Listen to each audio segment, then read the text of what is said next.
Bom, então vamos dar início às nossas palestras de hoje, né? A intenção foi falar um pouco de arte e por isso foi escolhido esse tema. A arte como forma de expressão, como forma de estudo e como forma de vida.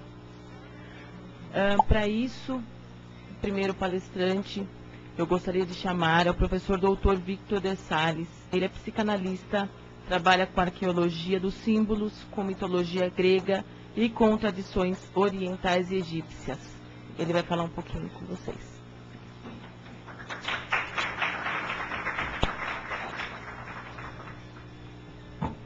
Bom dia a todos.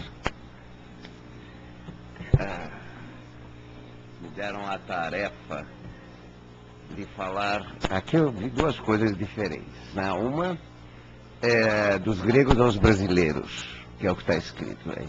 A Karine me pediu, no entanto, de falar sobre arte e esperança, né? Essa questão dos gregos aos brasileiros, aí eu me senti atingido, porque eu sou grego, né? Eu sou importado com quarta via, não se preocupe, não tem produto pirata não, como ele disse. Nasci em Atenas e vim parar aqui no Brasil. Olha só. Uma longa trajetória, né? Em parte por acaso, e que nada é por acaso, né? Mas a questão do destino, né? Meu pai era diplomata de carreira e por uma série de razões se encantou e acabou ficando aqui. Eu morava no exterior e fui trazido para cá. E passei boa parte da minha vida aqui, embora na maior parte da minha formação realmente eu fiz na França e morei muitos anos lá. Mas aqui estamos, e me apaixonei não é pelo fato de ser grego. Existem helenistas maravilhosos que eu conheço aqui no Brasil, que conhecem mais profundamente a história da civilização helênica, melhor do que muitos gregos. Mas, para nós todos nos fascina, né? Uma questão que é fundamental, a arte, né? Não existe coisa mais impressionante para nós do que o legado que a cultura grega nos deixou, desde a sua estatuária, a sua filosofia, sua matemática e a própria medicina com Hipócrates, né? Eu me dedico muito a isso. Vocês dão uma olhadinha em alguns livros meus. Um deles, eu acho que é muito oportuno para isso. O outro voltado para a medicina. Vocês vejam esta capa aqui, por exemplo. Essa é de um livro meu. E essa foto é minha, viu? Eu amo fotografia. Aqui vocês veem uma obra de arte, Apolo, o deus da beleza, da perfeição, e um brasileirinho aqui, um neguinho aqui, como a gente chama, deitado no colo dele. Qual é o sentido desta fotografia aqui? Essa fotografia foi tirada em Salvador. Eu estava num congresso lá, tinha a tarde livre, e eu gosto muito de fotografar, e estava na Praça Castro Alves. Exatamente essa é uma fonte com 3 estátuas e um chafariz em cima, que havia na Praça Castro Alves. E uma molecada de rua, brincando, correndo para tudo quanto é lado, né? Até que eles se cansaram e foram se dispersando, e eu achei o contraste muito interessante. E no fim das contas, esse moleque aqui se deitou em cima dessa estátua, ficou brincando, pulando e tal, e acabou quase que dormindo. Eu tirei muitas fotos. E me lembrou muito a Pietà de Michelangelo, isso aqui. O modo como ele ficou deitado, né? Qual o sentido disso? Onde estamos? A condição do abandono da condição humana, que é tão própria aqui do Brasil, e até onde nós poderíamos chegar. Não como estética pura, como forma elegante, mas como expressão máxima de onde poderia chegar através da arte o homem. Não a arte da estátua, mas o homem obra de arte. Por isso, no título desse livro eu coloquei, olha, paideia, que é a formação do homem grego, para formar um homem obra de arte, ético e criador no século XXI. Aqui está a chave. É baseado nos 12 trabalhos de Hércules, que eram a base da educação arcaica, talvez a mais elevada forma de educação que tivemos na história da humanidade e que infelizmente abandonamos. Nós confundimos educação e arte com perfeição. Falamos em estética, logo pensamos no paletó do Armani, ou no indivíduo que está na academia e que tem um bumbum durinho, ou que está tudo bem feito. A arte não é nada disso. A própria palavra estética tem uma outra origem, muito diferente. Vocês notaram que a estátua está totalmente nu, Apolo. Por que a nudez? A nudez não tem nada de erótico no pensamento arcaico. A nudez, na verdade, representava, e só os deuses e os heróis podiam se apresentar nus, como nos Jogos Olímpicos. A nudez representava a mais elevada forma de mostrar-se ao mundo. Por quê? Porque era como Deus, o herói, que não tinha nada a esconder. Essência e aparência coincidiam. Ou seja, tudo que está aqui fora é idêntico ao que está aqui dentro. Este é o conceito de verdade. E é o conceito de obra de arte humana. Ou seja, o mais elevado que nós podemos atingir é esta nudez estética. Por isso que a estatuária grega é tão admirada. Nós temos a cabeça mais tortinha, né? A gente já logo acha, nossa, é tudo muito erótico. Não tem nada de erótico, eles vão dar risada da gente. Se nós achássemos erótica uma estátua grega. Ela representava o supremo da verdade. Como a gente diz até hoje, estou de peito aberto, não tenho nada a esconder. Talvez seja essa a mais grave falha da educação na modernidade. Qualquer um de vocês sabe que a primeira coisa que uma criança aprende é mentir. Pode estar na melhor escola, não faz diferença. E nós achamos que um computador em sala de aula, ou que todos os recursos de arte vão elevar esse indivíduo. Não vai elevar nada, está cheio de doutor safado em qualquer lugar do mundo. A beleza da estética nos diz isso claramente. Eu vou traduzir para vocês a palavra estética. Vocês conhecem. Estos é a primeira parte disso. São dois radicais. Derivou a palavra estima. Estos quer dizer sentimento, em grego. E ethos, que deriva a palavra ética, é o estado de alma que aproxima o homem de Deus. Qual é a única forma no pensamento arcaico do homem se aproximar de Deus? A verdade, óbvio, né? E a verdade é a arte sublime. A coragem de ser. Então, estética significa o sentimento máximo que nos aproxima de Deus. Nada a ver com a nossa noção de estética de bonequinhos e bonequinhas que hoje nós temos. É um sinal de decadência dos tempos, indiscutivelmente. Então, quando nós falamos em arte, em esperança, e tentamos trazer esses princípios helênicos para a modernidade, nós temos um desafio. Antes de eu produzir obras de arte, eu tenho que me transformar numa obra de arte. Mas a obra de arte não é dizer bonitinho. A obra de arte que eu tenho que me transformar é na estética suprema, é na ética. E ética não tem nada a ver com moral. Cuidado. Moral se refere a costumes. Italianos têm certos costumes, católicos têm outros, muçulmanos têm outros, não tem nada a ver. Ética se refere a um estado de alma que aproxima de Deus de uma única forma. Ou como diziam os antigos, não precisamos de 10, basta um mandamento. A única forma que é possível da vida é nascer, morrer, nascer, viver e morrer com dignidade e honra. Isso está em Antígona, na belíssima peça de Sófocles. Ou seja, preservar a vida e torná-la a mais bela possível a partir do que você é. Isto é a primeira arte. E é esta que nos dá a maior esperança. Toda esperança vai para o espaço se eu não posso realizar a mim mesmo na plenitude do que eu sou. Mas esta minha plenitude não pode ser à custa do outro. Tem que ser com o outro. Porque o nascer, viver e morrer com dignidade e honra se refere a todo e qualquer ser vivo. E não apenas a mim, em detrimento de algum outro. Então aqui nós tocamos um aspecto muito interessante do que é a arte como esperança.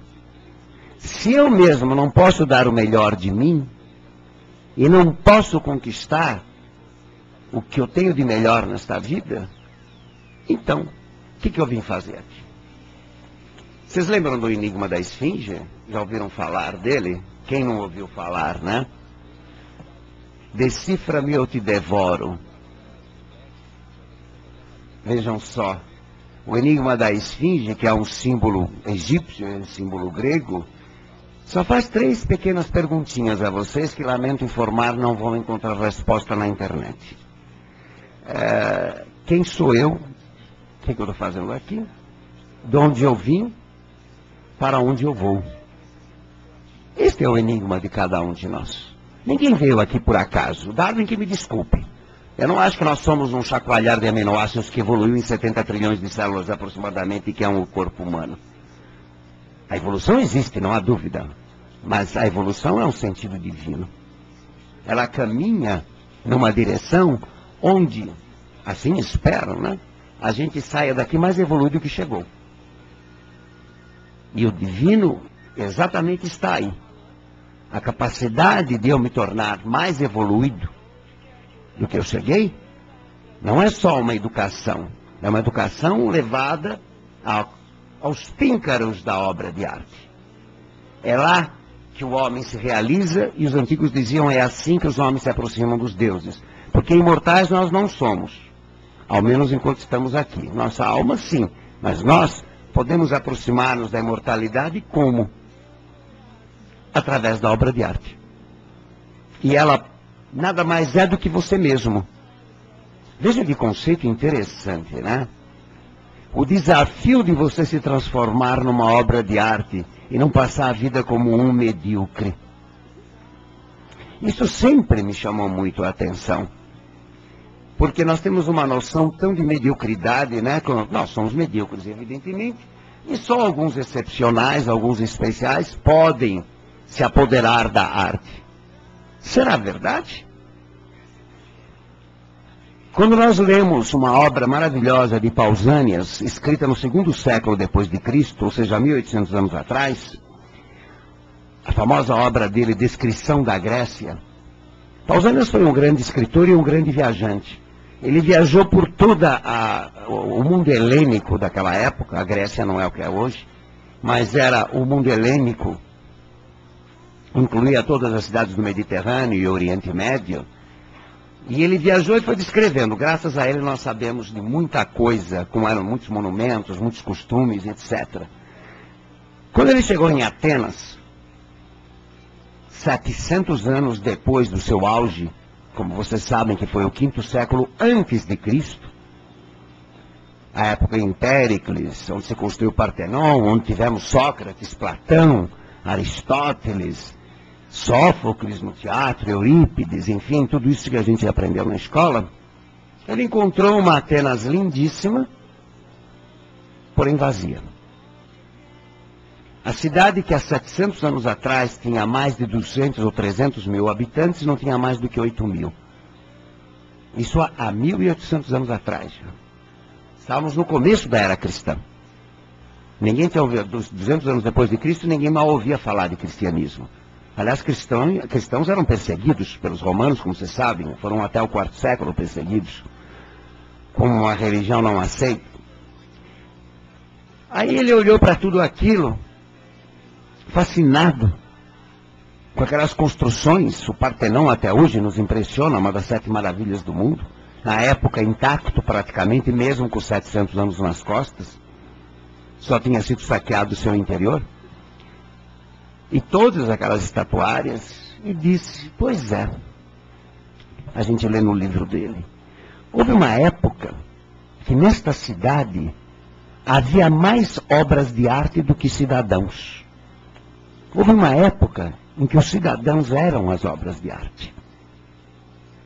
Havia mais filosofia do que pessoas, mais matemática do que pessoas, mais teatro do que pessoas.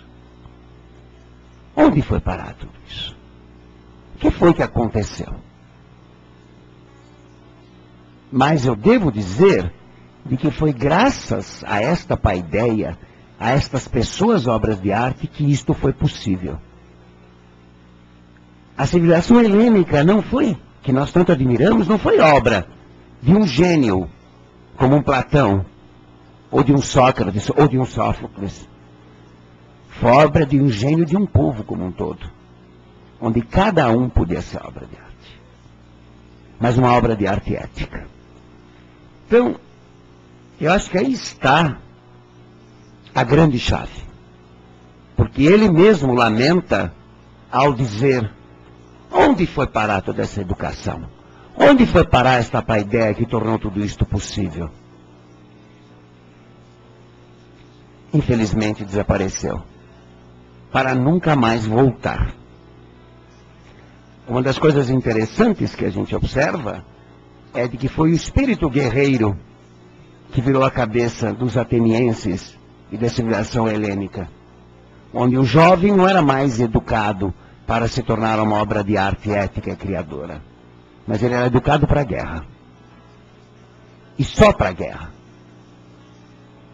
E isso gerou toda a decadência dessa civilização. Notem que existe uma palavra-chave nisso. Já ouviram falar da etimologia da palavra ginásio? Eu dou meio ponto na nota de quem adivinhar. Ginásio vem da raiz grega gimnos. Gimnos é isto aqui. Nudez. Gimnos em grego é estar nu. Gimnasium é local de estar nu. Obviamente que não no sentido erótico, no sentido original que eu lhes falei. Você está numa escola para se desnudar, para não ter nada a esconder, para aprender a não mentir. Notem que isto ficou como uma metáfora muito interessante na nossa Bíblia, inclusive. Por que quando Adão e Eva comem a maçã da árvore do conhecimento, Deus castiga-os e ordena que coloquem a folha da parreira sobre os seus genitais? Ordena que se vistam, por outras palavras. O problema não está nos genitais. O problema está na vergonha de mentir, porque eles mentiram para Deus. Porque quiseram se apropriar de um conhecimento sem a sua ética. Nós lemos isso em textos egípcios muito mais antigos que da Bíblia. Quiseram a luz da inteligência, o conhecimento, mas recusaram a oferta dos deuses para a medida do seu uso. Lá está o símbolo da condição humana, melhor descrito impossível.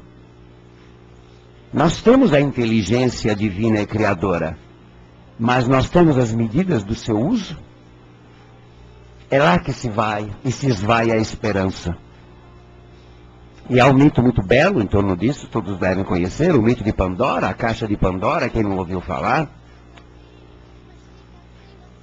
Quando Prometeu roubou este fogo dos deuses, que é a luz, a inteligência, o conhecimento, que é a outra forma, é a outra maneira de falar do mesmo assunto da Bíblia, simbolizado pela árvore de conhecimento, mas negou-lhe a arte da vida.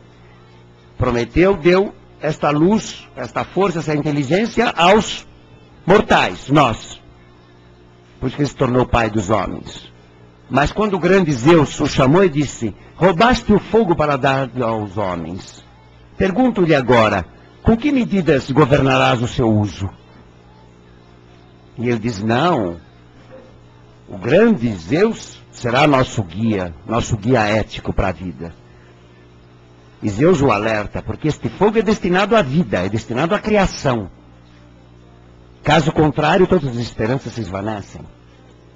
E Prometeu mentiu a ele. Ele quis o fogo, deu aos homens, e os homens também não quiseram a medida do seu uso. Aliás, né, hoje nós somos o exemplo melhor impossível disso, né? A última coisa que se preocupa alguém numa escola em educar pelas medidas. A última coisa que pais se preocupam é se o seu filho é ético e sabe ser verdadeiro. Agora que ele aprenda a ler e escrever mais depressa, que entre mais depressa no vestibular para esfregar na cara da vizinha que o meu filho é mais inteligente que o mais burro, aí todos sabem fazer muito bem, né? Agora, se ele vai ser estelionatário com seu título, se ele vai roubar, etc., isso não tem muita importância, né? Importa é ser sucesso, winner, vencedor a qualquer custo e dane-se os outros. Importa é a lei de Gerson, né? Tem que levar vantagem. Agora, que isso vai custar ao outro?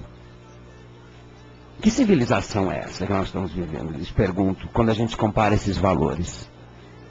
Perdemos a medida do seu uso, sim. Essa questão é bíblica, histórica e pré-histórica. A nossa grande questão está aí. Quando nós olhamos para os princípios da medicina, por exemplo, tem aqui um livro que eu escrevi, Ócio Criador, Trabalho e Saúde, eu dedico as reflexões sobre o pensamento hipocrático, que é a origem, os princípios éticos. O juramento de um médico, por exemplo, o que significa isso? Defender a vida e lutar por ela até o último instante. Vocês percebem como isso não tem nada a ver com a natureza selvagem? A natureza selvagem é implacável. O leão come os filhotes para copular com a fêmea, todo mundo sabe disso. Imagina que brutalidade é essa. Qualquer animal faz isso. O urso faz a mesma coisa. A mãe urso tem que fugir com os filhotes. O mais fraco é comido. Assim que nasce um filhote, as hienas se aproximam para comer o filhote. De um alce, de que for. Nossos princípios de civilização vão completamente contra isso. Lei do mais forte. E a medicina, a saúde é o melhor exemplo disso. Qual é o nosso princípio sagrado? Defender os velhos, os doentes, os mais fracos. É lá que está a nossa missão, fazer com que a vida deles se prolongue ao máximo possível, da melhor maneira possível. Isto vai contra essa natureza selvagem. É isso, às vezes eu brinco com o natureba que fala, a natureza é linda. É linda? Não, senhor, vai devagar. É bonita, porém perigosa. Nós não temos nada que seguir a natureza, me desculpem os naturebas. Nós temos que seguir os princípios sagrados da civilidade. Se eu tenho alguém doente e fraco, eu farei de tudo para preservá-lo na sua vida. Eu farei de tudo para lhe dar a melhor vida possível. Porque aí reside a verdadeira esperança da caixa de Pandora. Você sabe que quando ela abriu a caixa, saíram todos os males. Ela só teve tempo de fechá-la, na verdade nem foi ela, foi o marido dela, foi o Prometeu. Para reter o quê? A esperança.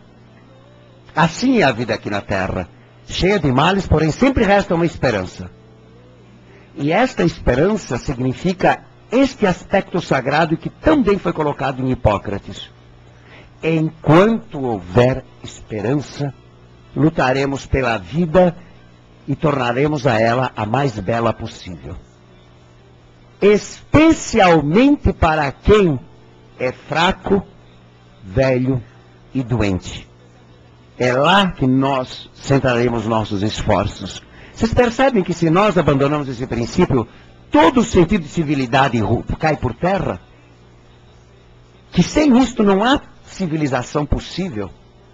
Não há humanidade possível. Então, a função da arte não é colocar quadros bonitos na parede, como muita gente faz. Ou manda encadernar bibliotecas, coleções inteiras para ficar linda a sua casa, sem nunca abrir o livro, claro. A função da arte é aperfeiçoar o indivíduo, é dar-lhe melhores condições e mais belas de viver. Então, a arte é a humanidade, a arte é a essência da civilidade. Portanto, nós, quando lutamos para a preservação da vida, nós aí sim entendemos o que quer dizer o homem é a mão de Deus, instrumento de Deus.